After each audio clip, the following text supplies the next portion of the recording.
Hi there. I'm going to share a few words of wisdom. Sharing, in other words, my opinion. I would like to attract someone's attention. When I say my opinion is I take with my opinion, I put it on the table. I am not hammering it in a person's mind by force, just my opinion. Sometimes there's an idea, the one who is listening to an idea or hears the idea, he will develop it much more better than the one who verbalized it. And that's what's, that's good about life.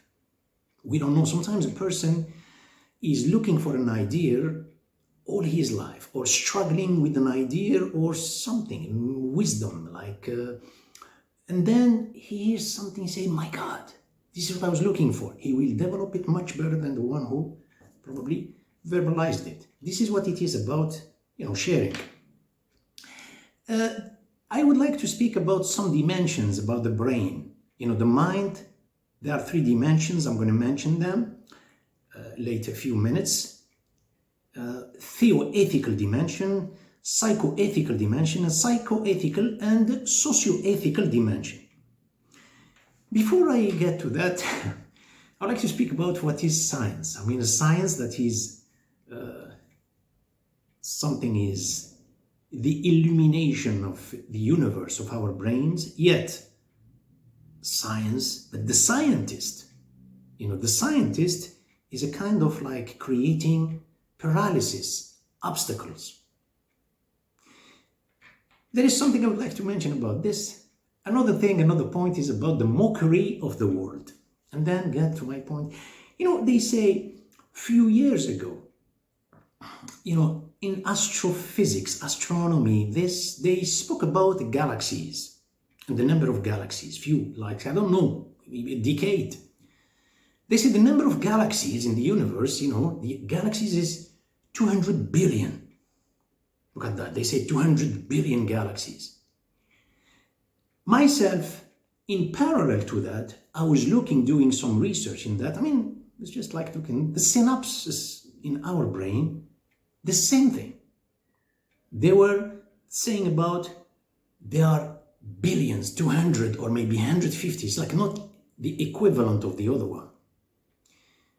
And then recently I heard about, no, they said it's more than that. Today they speak about trillion. They speak about 6, 10 trillion. And if you go to the synapses in the brain, you're going to find the number increasing as well. This is what they discover. The thing is, in reality,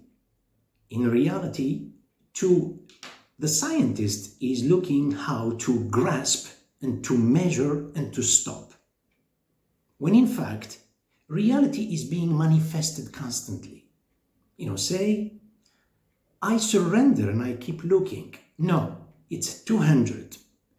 In Arabic, in a religion, in Islam, if the number reaches 70,000, 70,000, that means the number is out of control. That means you cannot. You should speak and you say plus infinity. You should say the absolute. It's immeasurable. We can't. So the scientists here say 200. Today is like 10 trillion. What does it mean, a trillion? A trillion, that means 1 trillion, that means 1 billion, the galaxies. My own analysis about, I always look at the synapses at the same time, and I see the number is the same thing. You have trillion. My results about this is not my topic, by the way. It's just to say what is existing in the macrocosm, this universe. The number is existing infinitely actually. So there's trillions or 10 trillion or 30, whatever, is exactly the number of synapses existing in the person's mind. What is a synapse? This is what is linking between the neurons in a person's brain. That's something, another topic. It's a little far. That's the macrocosm. This is the microcosm. And the person, what does he do? He is the Mesocosm. That link between the two. Whatever you develop here, you will get a chance to see it there. Anyway, the mockery of the word today, the mockery, really the way I look at it, is not to insult anybody. It's like those movies, documentaries, they tell you human being has developed only 20% of its capacity. And then they made the movies, and then he will reach 50%, and then 100%. That's a real mockery. When you reach 100%, you are trying to reach the seventh heaven that does not exist. All human being on earth, if you put them all together, you haven't reached 1%. It's my opinion, I repeat, please. I know people are against this, but that's fine. You know who reached this? Prophets of God. There is certain percentage, and again, don't speak about 100%. A Prophet ﷺ himself, when the Creator took him from one place to travel in a night journey, everybody knows about this, Al-Mi'raj. These kind of dimensions, they were in his mind before he traveled to reach the seventh heaven. When he came back, you should read the story. His place, his bed was warm. Took him a few seconds. It was not time. His name, beyond time and space. And again, he did not claim 100%. So, getting back to our topic. Relationship, as I mentioned earlier, I said dimensions in the brain about theo-ethical dimensions, psycho-ethical dimension, and socio-ethical dimensions. In our life, there is no study, no kind of curriculum school telling us to go through these three dimensions. It's not such a thing. How to deal with people, this is business. And again, in these recent years, recent decades, we only speak about the consumer-producer system, is how to promote, how the marketing, how to sell. That's all. You understand? That's all. This is the relationship, to be polite between 9 o'clock in the morning and 4 o'clock afternoon. Polite, be this is what it is, relationship. Is there a relationship with the self, which is the psycho-ethical dimension? There's nobody mentioned this. You have problem with yourself, you have to go to consult psychiatrist. It's not a relationship. Is there anybody who is telling you to teach you, not even in religion? Not even in religion, nobody knows or pays attention to this to tell you there is a relationship with the self, how you deal with the self. Do you make an analysis? Analysis, in other words, you pinpoint or you point your eyes inwardly to make an analysis. We say introspection. Is there any study that tells you there's no such a thing? You just go live.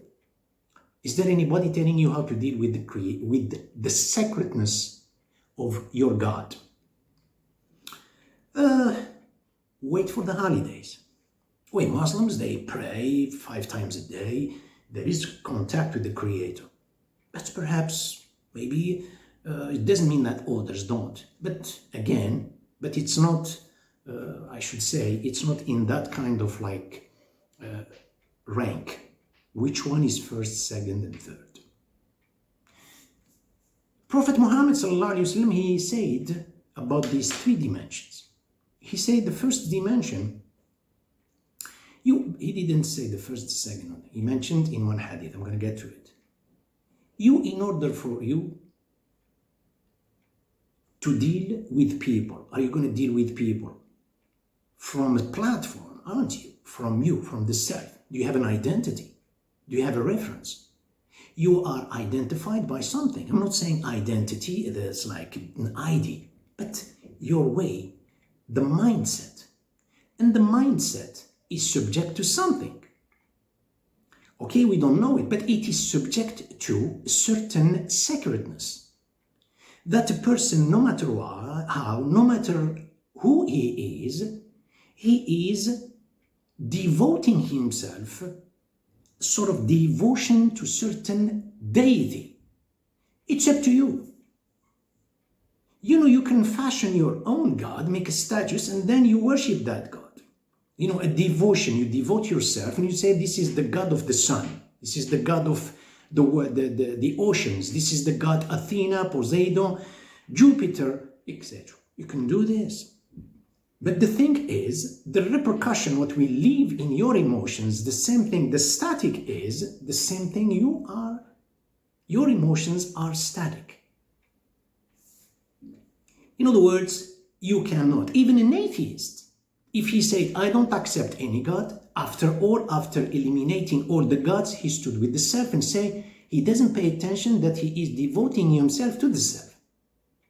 So here, before you deal with people, before you say, I repeat the word about dealing with people, you pass by the self. And before the self, there is the deity, which is the creator, the God that's up to you. Again, I repeat this. So, Prophet ﷺ said in one place, say, fear God, no matter what, no matter where, anywhere you are, at any time, where he said this, no matter what, no matter in any situation. This is the first one. The second one is with the self. He said, follow your bad deeds with good deeds. And the last one, be polite with people. That's very simple. He said, اتق الله حيثما كنت واتبع السيئة الحسنة تمحوها وخالق الناس بخلق حسن. He didn't say Theo. We kind of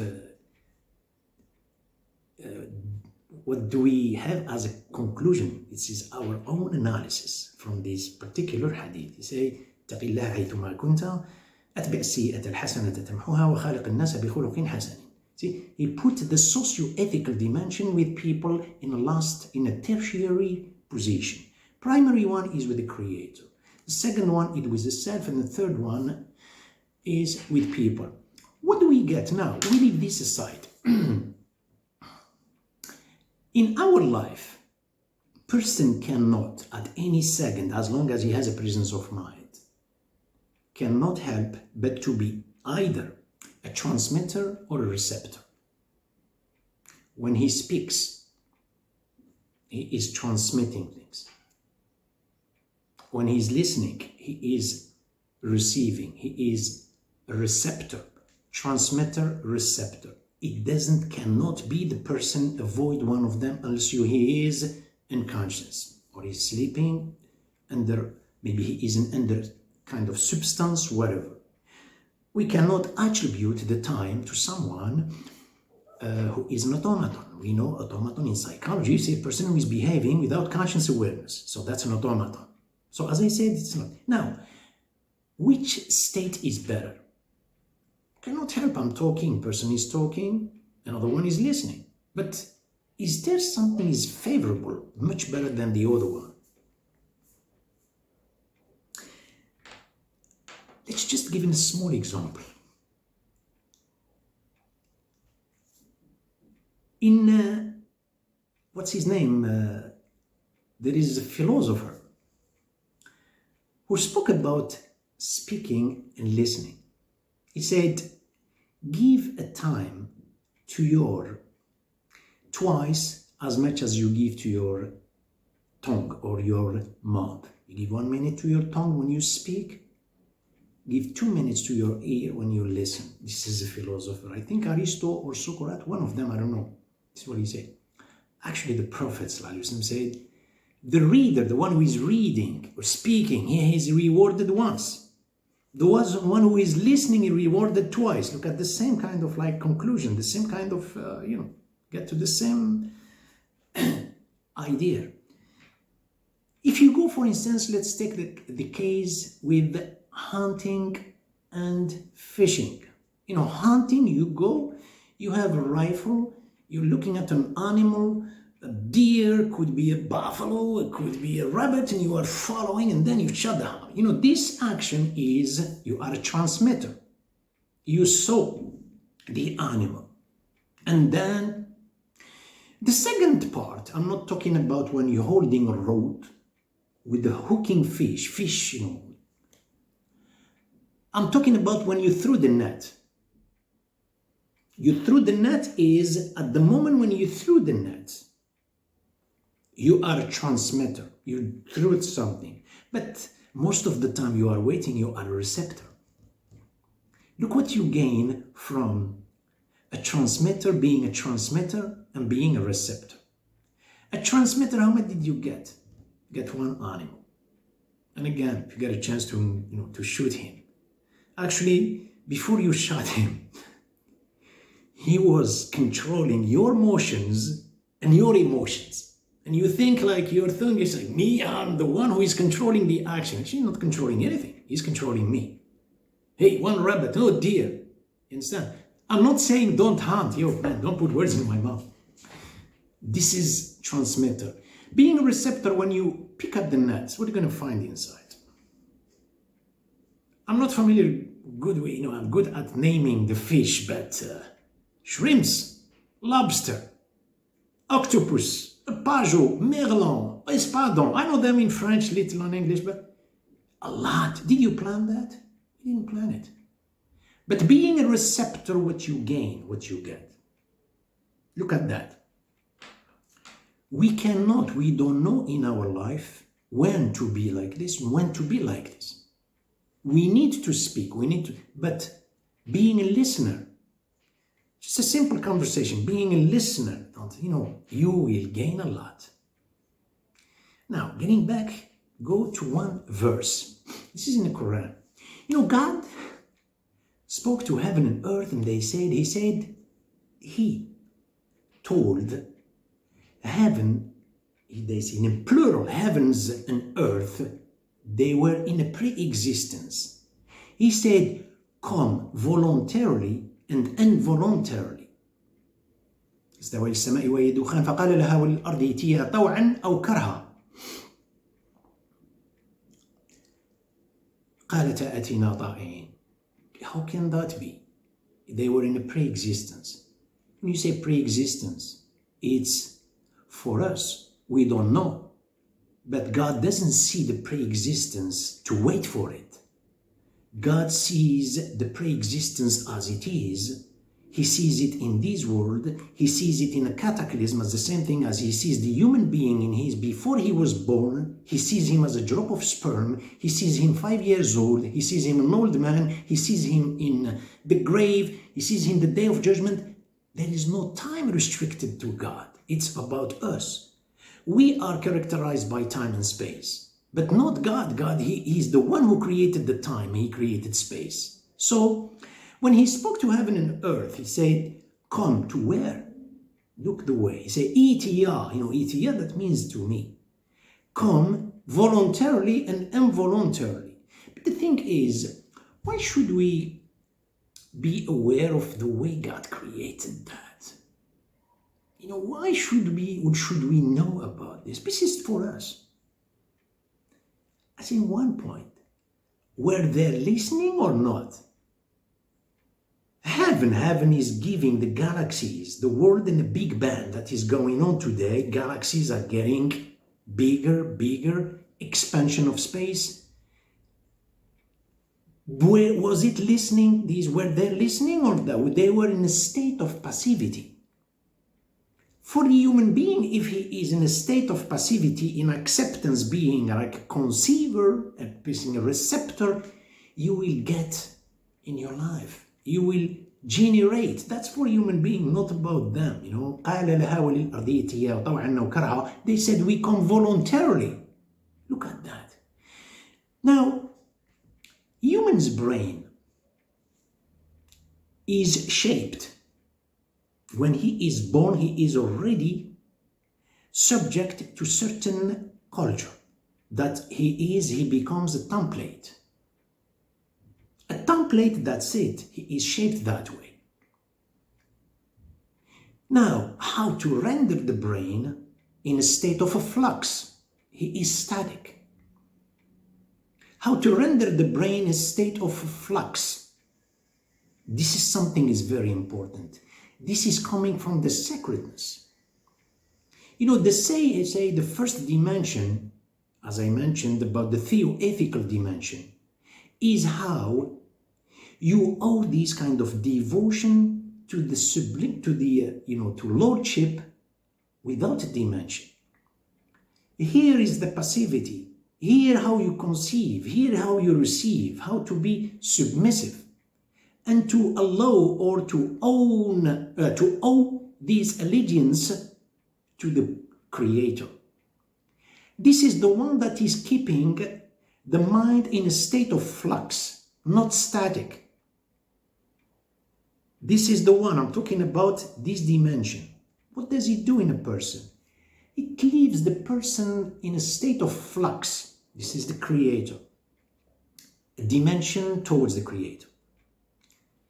The second dimension, he said, follow your bad deeds. You did something wrong, towards the law, towards your people, towards whatever. Or today there is no such an analysis. It doesn't exist. As I said, the process of introspection all is coming from the Western world. The Western world, when you point your eyes inside, is just to see how many talents, faculties to show off with. And the self-esteem is just to gain a title and to be like admired person to dominate. This is how the system and how this is the individual. This is totally coming from the brain that was already static. That's why it fears otherness. It's already shaped in a template. It's not in a state of flux. That's why you have always an adversary. You fear an adversary, competitor.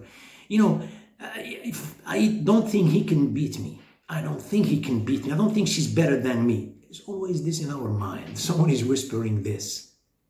So there is only, this is the Western world. The Western that is every day today is Western, Eastern, is everything is Westernized. There is no such a thing about, are you mistaken? If you see something good, you should thank the Creator for. Give the credit to the Creator, thank people, and thank the Creator. There's no such a thing existing. But speaking about the mistake, the wrongdoing, he said, he didn't say, ask God forgiveness. He said, no, follow it with something good. Look at this. He spoke about something, an action that comes after. That is showing that you really regret what you did. Look at that. There is always something parallel generating your steps, your bootstrap. You say, أتبع السيئة الحسنة تمحوها. Look at this. Today in the Western world, we don't make mistakes. You make an infraction towards the law, and especially if you touch something felony towards the government. But mistakes that, if the law doesn't say that is a mistake, the sin with God, don't worry about it. And that's a biggest mistake. Stealing, both of the divine law and the secular law prohibited. But you see it from the Creator. This you see it as prohibited from the Creator. That's the difference is between 10 square centimeter and the level of the galaxies, as I mentioned earlier. That's the difference. You see it, that is vis-a-vis the Creator. You follow it with something good. This is, you are in touch. This is an alarm that concerns you. We are in a flow. We are in a flow driven by the flow of the traffic of life, the routine. The mistake is someone calling you. Who is calling you? The forgiver. You made a mistake. Do not follow the crowd. Everybody is doing. Don't follow. That's your uniqueness. Be withdrawn and be exposed to this, to the Lordship you are worship. Nobody is like interfering. This is how you feel the splendor. This is the second dimension.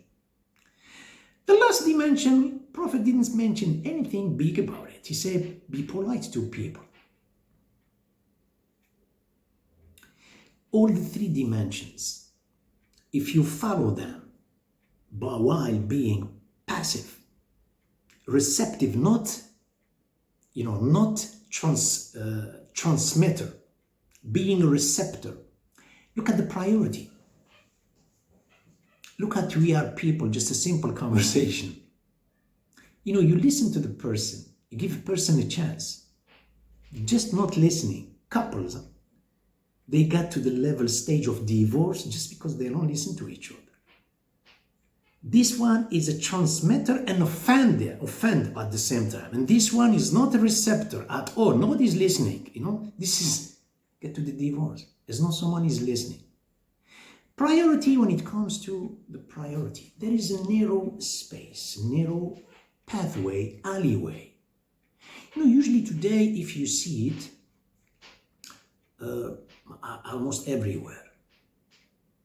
The Eastern world, talking about the Eastern philosophy, Eastern religions, you know, people were trained, were taught from their early stage, they have always this kind of, you know, they shrink towards the self.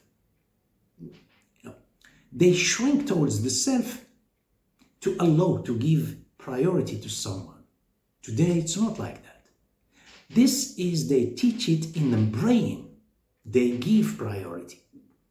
If it's not existing in a brain, a person becomes offensive. So here I'm speaking about when you give the priority, you know, usually when you say, there's no way I can pass, you know, it's in the train, the bus, whatever, and you do this, and you let the person you give, how much did you give? I mean, how much space did you give? Half a meter, 1 meter. Sometimes people take it by force, especially driving, forget it. Today is, you know, it's like, I don't know, it seems like everybody robbed the bank and people are driving, you know, that's what it is. So, this priority, how much did you give? I'm saying do it voluntarily. You left space, you give it to him. Okay, so you left 1 meter, 1 square meter. You know how much 1 square meter in your brain? Outside the world is deprivation, you left it. In your own psyche is an expansion. You know, that force of abstention, you left it, especially if you did it while having, let people pass, for God's sake. The expansion doesn't stop. It's not an expansion I have here, I left 1 square meter, in my brain is 1 square meter. No. Here is, as I mentioned earlier when I say about the synapses, the way it navigates, the signals, the way they are, is exactly how they are in the galaxies. Look at what you are gaining. Anyway, as I mentioned earlier, you know, these are theo-ethical. First one, psycho-ethical dimension, and then socio-ethical dimension. Listen, thank you very much for sharing. It's always a pleasure. And may God bless you and open every door of prosperity in front of you. See you soon.